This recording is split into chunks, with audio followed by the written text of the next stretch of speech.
We don't want to give up our veto power. And we do think if we expand that veto power across the board, it will make the council more dysfunctional. That's actually stupid.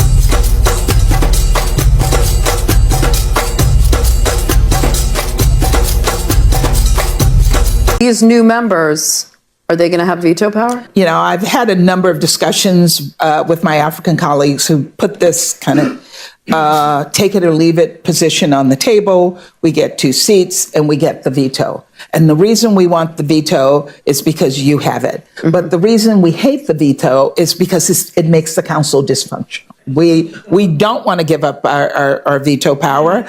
And we do think if we expand that veto power across the board, it will make the council more dysfunctional. You're simply suggesting that the addition of 2 African countries is going to make the process dysfunctional. What an insult. If this particular situation, we're talking a country like Germany, if we're talking any of the other European countries joining as members of the UN Security Council with veto power, would she still find it as a move that will introduce dysfunction? Or is it the introduction of 2 Black African countries that is problematic? What really makes it very sad is that the voices are coming out of the mouth of a Black woman. Those words are coming out of the mouth of an African American who must understand certain language cannot be used, particularly when we're talking about the international platform. To suggest that introducing 2 African countries will introduce dysfunction, it is sad, it is disrespectful, and it will not be tolerated. Ambassador Thomas Greenfield really needs to retract those words, and she needs to explain herself to say, what do you mean dysfunction? Exactly how are the 2 African countries going to introduce dysfunction, unless of course the entity has already been dysfunctional, which in my opinion is the case, and that is what really is the problem with the United Nations. It's a dysfunctional entity, it is a toothless bulldog, and they need to do what they are mandated to do by the world. So yes, no, Africa is not going to introduce any dysfunction at the United Nations. The entity itself has been dysfunctional. Maybe an addition of 2 African countries might straighten it up and create some normalcy, and for a change have an entity that's going to truly represent people of the world.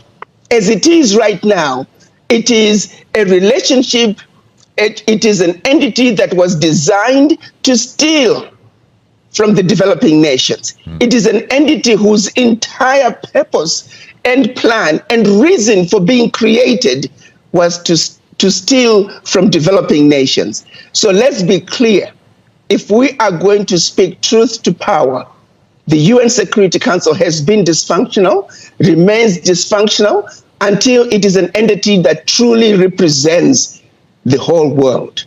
At this point, the UN Security Council does not represent the world. So yes, they should be ashamed. It is a dysfunctional entity that maybe the inclusion of other nations might actually make it less dysfunctional. If Africa is going to become a member of the UN Security Council, a permanent member, they must have the full rights just like the other 5 members, which means they must have veto power. Inviting Africa to the table and then asking them to remain mute, it's an insult not only to the African leaders, but it is an insult to 1.4 billion people. We appreciate what Ambassador Greenfield is saying. We appreciate the efforts she has made. But if she is going to complete this journey that has been going on for far too long, a journey that clearly exemplifies the continued disrespect of the African continent, Ambassador Greenfield must push for us to take this issue to the finish line. Africa must have 2 permanent seats at the UN Security Council with full veto power. Nothing less is acceptable. And I do believe that the United Nations, understanding how long this issue has been going on, how long the disrespect of the African continent has been going on, it is shameful that the United Nations would want to continue to blatantly disrespect the Africans by inviting them to the table, but then saying, sorry, you can't eat. You can only watch us play our games. You can watch us enjoy the 10-course meal. What a joke. What an insult. And I do hope that the African leaders are not going to accept it. Africa must be at the table as a permanent member of the UN Security Council, and the 2 seats must have veto power, plain and simple, period. No, we do not want to dilute our veto power if we give 2 more seats with veto power. No, we are simply saying the slice is big enough.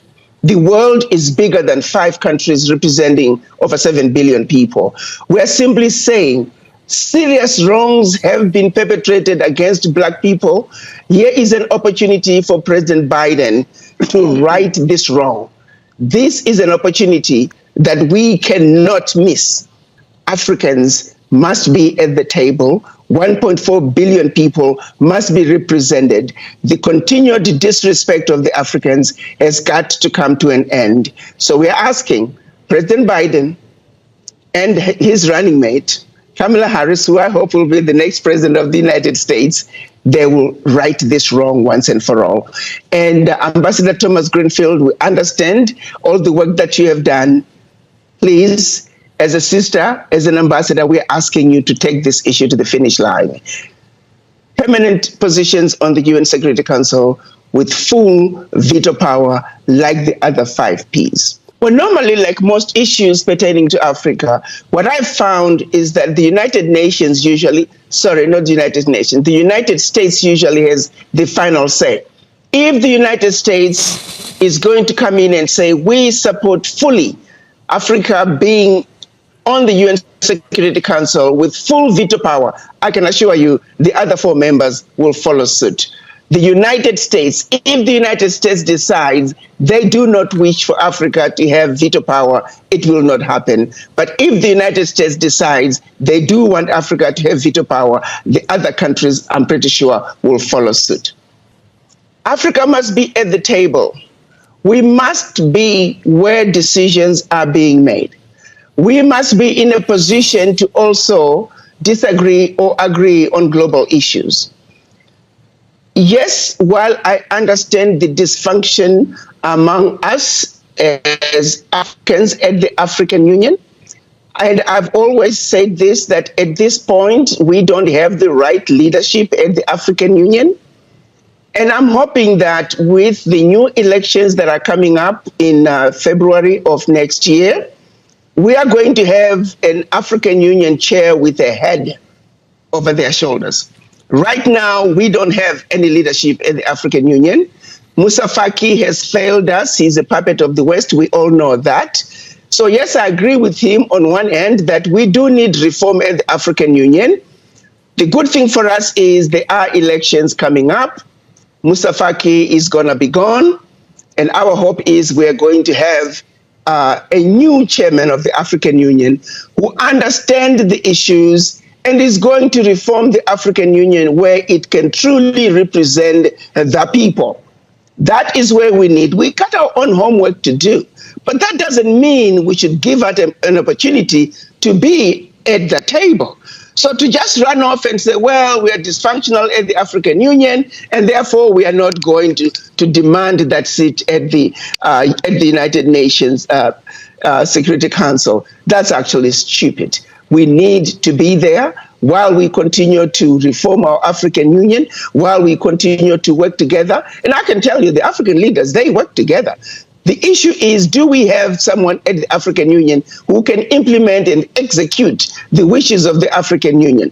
They have a system even for choosing the chairman of the African Union. It's on a rotational basis. I don't see the African leaders having any problem deciding which two countries are going to be the first ones. They just use the same rotational process. I am so glad that Moussa Faki is leaving, and I'm hoping that the next chairman of the African Union, come February, is going to be a Pan-African who's going to stand up, defend Africa, and represent the continent like we must be represented. We demand that, and I'm hoping that we'll get that come February. Africa is denied veto power in the United Nations Security Council due to several historical, political, and geopolitical factors, colonial legacy, and power dynamics. The current permanent members of the UNSC, Russia, China, France, and the UK, were established at the founding of the UN in 1945, right after World War II. At that time, many African countries were still under colonial rule and lacked global political influence.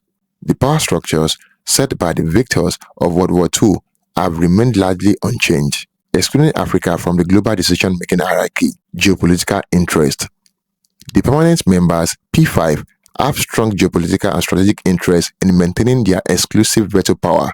Granting Africa veto power could dilute their influence and shift global power dynamics, potentially complicating their foreign policy objectives and decisions in conflicts where African interests may diverge from their own. Global inequalities. The structure of the UNSC reflects global inequalities. Africa, despite having 54 countries, the largest regional bloc in the UN, is underrepresented in major global governance structures. The P5 resists reforms that will alter this balance, as it might weaken their dominance in global affairs. Internal disunity. African countries themselves have struggled to present a unified position on who should represent the continent if veto power were granted. Disagreements over which nations could be chosen, combined with regional rivalries, have made it difficult for Africa to present a cohesive demand for veto power. In short, Africa is denied veto power due to entrenched historical power structures, geopolitical self-interest of the current permanent members, global inequalities, and internal African disunity. Reforms to address this imbalance have been discussed but face significant resistance from the powerful P5. Thank you for watching. Do not forget to like and share your thoughts in the comment box below. Until next time, cheers and have a good one.